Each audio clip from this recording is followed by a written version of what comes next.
돌아온 비하인드 뉴스 이성대 기자와 함께하겠습니다. 자, 이 기자, 바로 첫 번째 키워드 볼까요? 네, 첫 번째 키워드 보겠습니다. 그들이 살아남는 법.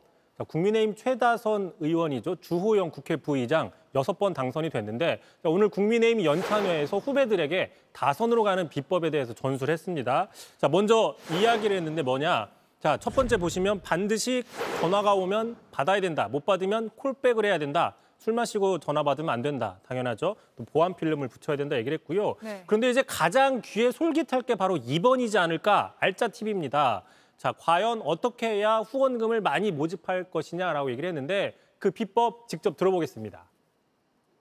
후원 안내를 02784 그 번호로 보내면 이 정성이 없다고 생각합니다. 개인 휴대폰으로 후원 모금 안내를 보내면 엄청나게 차이가 납니다. 개개인적으로 나에게 후원을 요청하는구나 이런 생각을 하게 된다는. 네, 국회 부의장인데 후배 의원들에게 이런 깨알 가르침을 줬군요.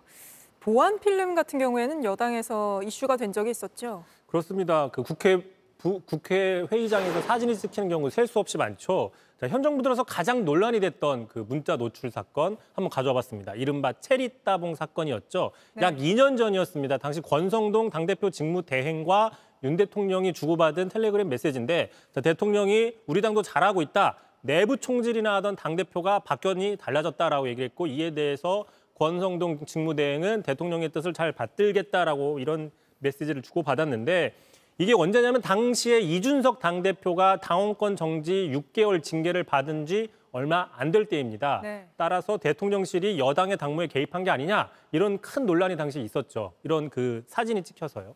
그 체리타봉 파장이 굉장히 컸는데 그때 당시에 이제 권성동 의원, 중진 의원인데 뭐 카메라에 찍힐 걸 몰랐겠느냐 이런 얘기가 나올 정도로 뭐 파장이 컸잖아요. 그렇습니다. 주호영 부의장의 그 조언대로 보안 필름을 붙이지 않았기 때문에 이런 일이 벌어진 건데 자, 말 나온 김에 오선인 권성동 의원도 오늘 후배들에게 살아남는 비법에 대해서 전수했습니다.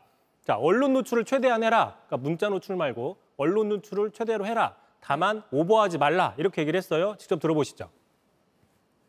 언론에 하루라도 자기 이름이 안 나오면은 존재 이유를 모르는 사람들이 있는 거야. 자극적인 말하고 그다음에 자기가 언급하지 않아도 될 대상에 대해서 언급하고 그래서 나오면 매일 기사 검색해. 그런 사람들은 조급증이기 때문에 결코 성공 못합니다.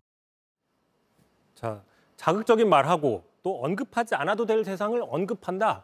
과연 누구를 지금 지적한 거냐 이런 분석도 있습니다. 확실한 건 조언은 아닌 것 같습니다. 그렇습니다.